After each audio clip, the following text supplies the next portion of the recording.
Hello guys, how's it going? My name is Dal. The upcoming patch 1207 titled Revelations is officially launching next week. Now, let's be completely honest, I feel like a lot of players, when they saw a 0.7 update of the mid-season patch, they knew there was going to be a smaller, standard, mid-season filler patch. Many players expecting just a handful of basic catch-up bonuses, a few new cosmetics, and some side activities for us to hold over until the true content. This will be Season 2 of Midnight. That being said, over these past 2 weeks of the PTR, Blizzard kept stuffing this patch with more and more features, to the point where it's actually, when you take a step back and look at the entire thing, it's actually kind of massive with all the different things it brings to the table. Now, over the past few weeks, this channel did cover a lot of this update, but I did want to put together a video just going over the ultimate compilation catalog and every major and minor, as well as easily missed features that will be launching with 1207, because after it launches, I feel like my channel is going to be even busier than ever before. With that being said, as always, if you guys do enjoy regular updates when it comes to Midnight as an expansion, or for any future patches after 1207 launches, like Season 2 content, be sure to follow the channel and subscribe. But otherwise, let's dive right in. One of the biggest features coming out to 1207 is actually a pretty big overhaul to questing and leveling. So if you thought leveling in Midnight was kind of slow, 1207 is looking to fix that in a massive way.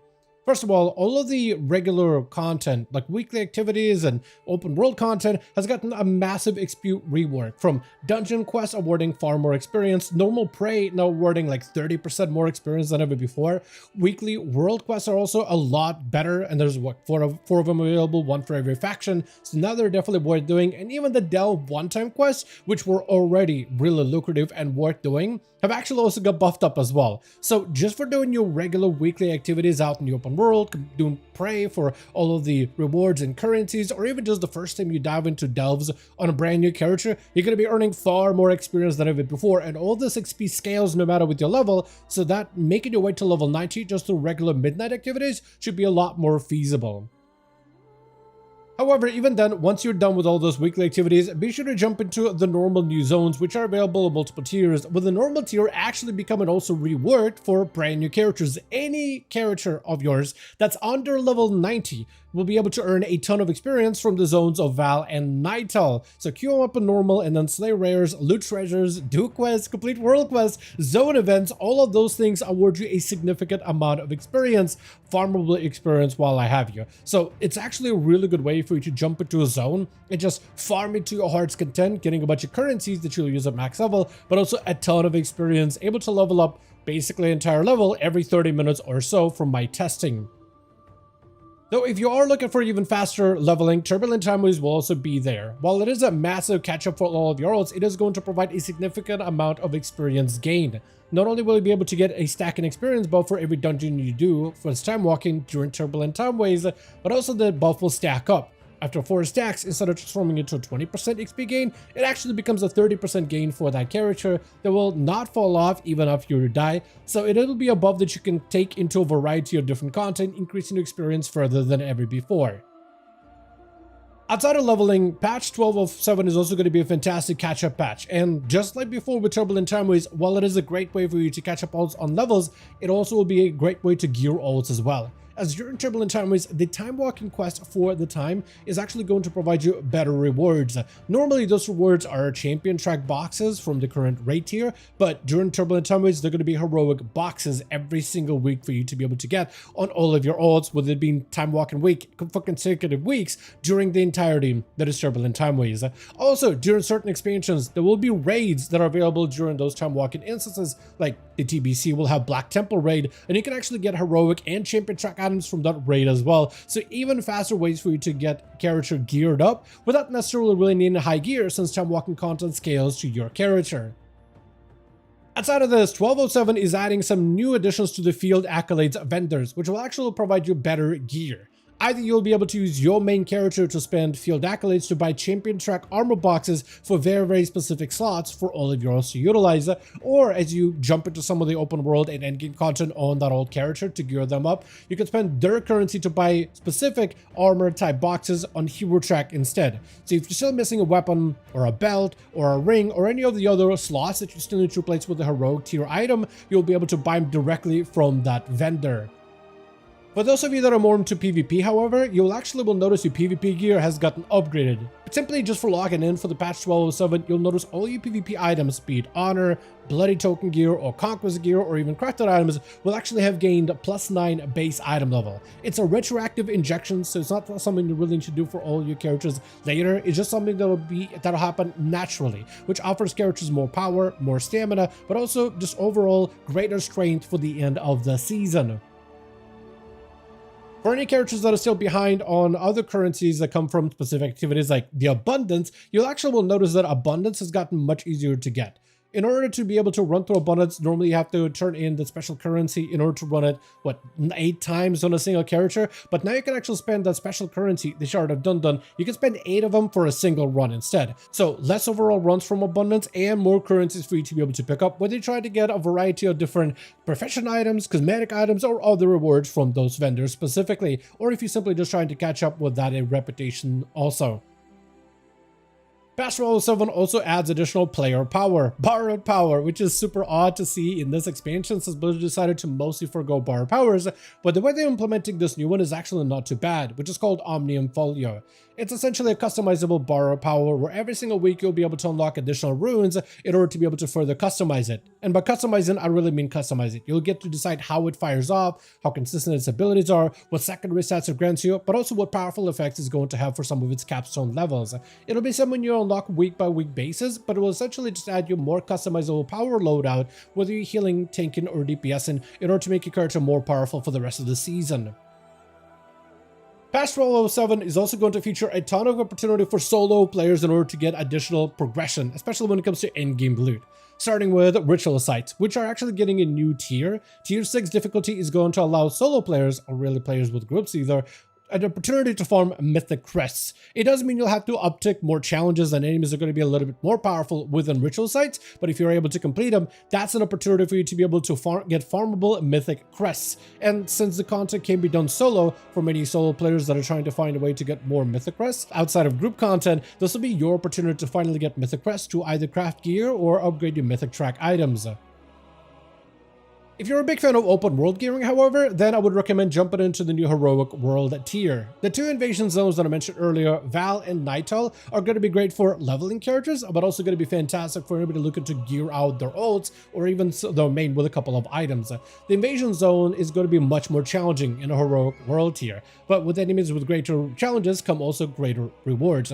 We're talking about bosses that have incredibly good gear, rares that are going to be far more rewarding in terms of how much gear they drop. Pretty much any activity you do in there is going to drop you a ton of currency to upgrade all of your items, and also in the zone you even have a mythic gear quest for defeating world bosses 4 weeks in a row, but there'll also be catch-ups for anybody that do miss out on that quest specifically. You'll be able to get yourself a dedicated mythic track item for a character. So even if you never step your foot inside of a mythic raid, you will still be able to obtain a mythic track item for completing that quest. Those of you that are into group content, however, will be happy to know that the Sporefall raid is also coming out. It got brand new items, some really powerful gear on it specifically, but it also is a one boss raid that has a mythic flex difficulty, which means you can actually be a little bit more flexible when it comes to group sizes. Instead of a static 20, you can be as low as 15 or as high as 25 players inside of a group at once. So hopefully it'll give players a little bit more flexibility to queue for this content, and hopefully it'll be somewhat puggable once players get used to all the mythic mechanics. 1207 is also going to focus heavily on UI and quality of life improvements, including gold repair costs, which are going to be brought down. Specifically, they're changing the math on how some items degrade so that players don't have to spend as much gold repairing their gear. This will be especially important for classes that utilize daggers, one-handed, two-handed melee weapons, or shields in particular, because those items, when they break down, they cost the most amount of gold. So Blizzard is actually changing it so those items no longer degrade in terms of their durability during combat. So those weapons will break down much slower, which means you don't have to repair them as often, which also means you don't have to spend as much gold repairing all of your items.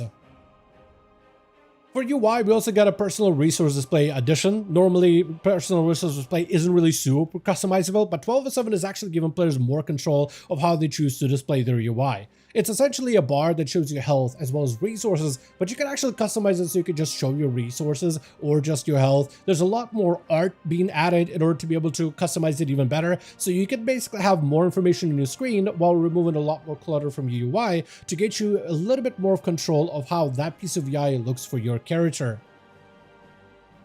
There's also a brand new macro for Mythic Plus players in particular. It's essentially a marking macro that makes it so that other players cannot overwrite your marker. For Mythic Plus, it's very important to make sure that everybody knows which enemy they're going to be interrupting or crowd controlling. So when you establish a marker, basically tagging an enemy like a caster that, hey, I'm responsible for kicking that thing, nobody else should be able to mark it for you or change your marker whatsoever. This should hopefully improve communication, but it's more of like a smaller quality of life macro improvement for Mythic Plus players specifically. Now, another feature that's also getting more quality of improvements is actually the housing system, as they're adding the opportunity for players to place lighting outdoors, though with some limitations. Lighting engine is a little bit iffy for a while, so they want to make sure they don't run into too many issues. So certain lighting cannot really sit too close to one another, otherwise it causes some serious issues. So Blizz is actually changing up the lighting, how it works outdoors, so now you can finally place it, but you will be limited in terms of how much lighting you can have outside. Also, they're adding hundreds of new decor items that you'll be able to purchase specifically from the neighborhood vendors. A ton of items in order to freshen up the look of your home, both inside as well as the outside. Besides this, 1207 is also adding a lot of side stuff and collectibles, like Lost Armaments vendor from Field Accolades vendor, which are normally a little bit difficult to obtain and normally you have to get them solely through invasions, but this time you'll be able to actually obtain them in a much more grindable way to get some of those exclusive and elusive cosmetics. Now, Dragonflight is also dropping in as a Timewalking event. Dragonflight is joining the Timewalking roster as part of 1207 and is going to be prominently displayed during Turbulent Timeways, which means Dragonflight dungeons are going to be available for Timewalking, but also a new Timewalking vendor with a ton of various different cosmetics for you to obtain, from various different transmog, pets, toys, as well as different armor sets and weapons, but also customization for some of those dragon riding mounts as well. So if you play back on Dragonflight, you'll have even more mount customization options. 1207 is also bringing with it a brand new, kind of short Geneli egg hatching questline, where essentially you get to hatch some of those drakes in order to be able to get yourself a brand new pet to add to your collections. Lorewalking is also being added into patch 1207, which is going to be very Loa themed with a variety of different questlines, but also a reward for completing that entire questline also.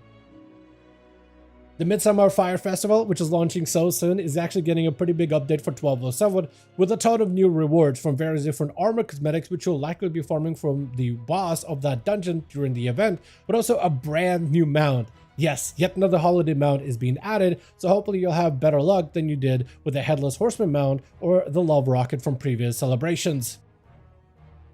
The Darkspear Jash becoming a proper micro holiday as part of 1207. It's a simple event that won't last for a couple of days, but it'll give you an opportunity to earn a unique new tabard. A Midnight campaign is also continuing in the patch 1207, a new storyline with Zul'Jan, which will be essentially a prelude to Season 2 content, as well as patch 12.1, which is going to be a brand new season that will be arriving at some point future after 1207 has released. They will likely be getting a preview on it over on a PTR very shortly after this patch releases, giving us a little bit more of insight as to what this mysterious island of the coast of Zul'Aman is all about, and why players were suddenly kicked out anytime they try to get too close to the island specifically. But with that being said, as always, I do want to thank all of you guys so much for watching, and hope you guys did enjoy this update. If you did enjoy this video or found it informative, go ahead and give it a like, because I would very much appreciate it. Be sure to join our Discord community, especially if you want to keep up with all things Midnight. Link to that is in the description of every single video we'll put up on the channel. Let me know your thoughts in the comment section down below, and as always, I'll see all of you guys in the next one.